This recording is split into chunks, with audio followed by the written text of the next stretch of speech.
अस्सलाम वालेकुम नाज़रीन, मैं हूं आसिम खान और आप देख रहे हैं BBN चैनल। आइए देखते हैं आज की टॉप 10 न्यूज़। गाज़ा में 2 साल की जंग ने लोगों की जिंदगियां पूरी तरह तबाह कर दी है। इस जंग में लाखों लोग मुतासिर हुए और हज़ारों लोग घर से बेघर हो गए। गाज़ा की हेल्थ मिनिस्ट्री के मुताबिक जंग में 66,000 से ज़्यादा फ़लस्तीनी हलाक हुए और तकरीबन 1,70,000 लोग ज़ख्मी हुए। इसके अलावा तालीमी और सेहत के निज़ाम को बहुत नुकसान पहुंचा। गाज़ा में लोग अब भी पानी, बिजली और खुराक की कमी से दो चार हैं। फिलहाल मिस्र में अमेरिकी सदर डोनाल्ड ट्रंप के गाज़ा सीज़ फायर प्लान पर डील फाइनलाइज करने के लिए हमास और इजराइल के बीच मुज़ाकरात जारी है।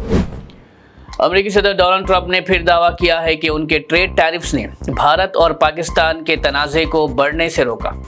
उन्होंने कहा कि टेंशन्स के दौरान 7 प्लेन्स गिर गए थे, लेकिन उनके मेजर्स ने हालात को कंट्रोल किया।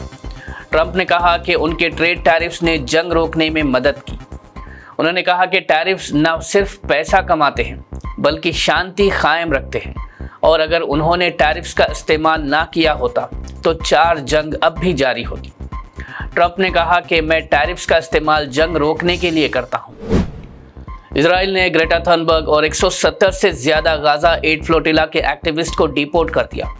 ये लोग गाज़ा में एड पहुंचाने और ब्लॉकेट को चैलेंज करने के लिए जा रहे थे। अथॉरिटीज़ ने उन्हें बॉर्डर पर रोका और वापस भेज दिया। रिहाई के बाद ग्रेटा थनबर्ग ने इजराइल के जुल्म की तनकीद की और कहा कि ये सब नस्ली सफाई के इरादे के साथ किया जा रहा है। पाकिस्तान के सिंध शिकरपुर में रेलवे ट्रैक पर धमाके के बाद जाफर एक्सप्रेस की 5 बोगियां पटरी से उतर गई। इस हादसे में कई लोग जख्मी हुए जो करीबी अस्पतालों में इलाज के लिए भेजे गए। हुकूमत ने कहा कि धमाका जानबूझकर किया गया और इसकी तहकीकात जारी है। रेलवे की सर्विसेज कुछ देर के लिए रुक गई है और मुसाफिरों की हिफाजत के लिए रेलवे ने मजीद इंतजाम किए हैं। वज़ीर-ए-आज़म नरेंद्र मोदी ने आज अपने 25 साल की पब्लिक सर्विस पूरे होने पर आवाम का शुक्रिया अदा किया। उन्होंने कहा कि वो नए जज्बे के साथ विकसित भारत का सपना पूरा करने के लिए काम करते रहेंगे।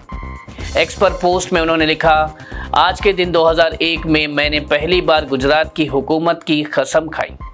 मेरे फेलो भारतीयों के लगातार सपोर्ट की वजह से मैं हुकूमत के सरबराह के रूप में अपने 25वें साल में दाखिल हो रहा हूँ। भारत के लोगों का शुक्रिया। उन्होंने लिखा, इन सालों में मेरी हमेशा यही कोशिश रही कि लोगों की ज़िंदगी बेहतर बने और इस अजीम मुल्क की तरक्की में अपना हिस्सा दूँ। वज़ीर-ए-आज़म नरेंद्र मोदी ने chief justice of India BR गवाई पर जूता फेंकने की कोशिश करने वाले वकील राकेश किशोर के इस अमल की शिद्दत से मजम्मत की। उन्होंने कहा कि ऐसी हरकतें हमारे मुआशरे में बिल्कुल कबूल नहीं। PM मोदी ने CJI गवाही की पुरसुकून और सब्र से इस वाक़े को सामना करने की तारीफ भी की, जबकि वकील राकेश किशोर ने कहा कि उन्हें उनके इस रिएक्शन पर कोई अफसोस नहीं। तेलंगाना में BRS ने कांग्रेस ड्यूज कार्ड कैंपेन शुरू की, जिसमें दिखाया जा रहा है कि कांग्रेस ने अपने 420 वादे पूरे नहीं किए। ये कैंपेन तेज़ी से पॉपुलर हो रही है और लोकल बॉडी इलेक्शन से पहले कांग्रेस को मुश्किल में डाल रही है। इस ड्यूज कार्ड में उन वादों का जिक्र है जो कांग्रेस ने इलेक्शन से पहले किए थे, जैसे खवातीन को 2500 रुपये, बुजुर्गों को 4000 पेंशन, माजूरों को 6000 और कल्याण लक्ष्मी या शादी मुबारक में सोना देना, लेकिन ये सब वादे पूरे नहीं किए गए।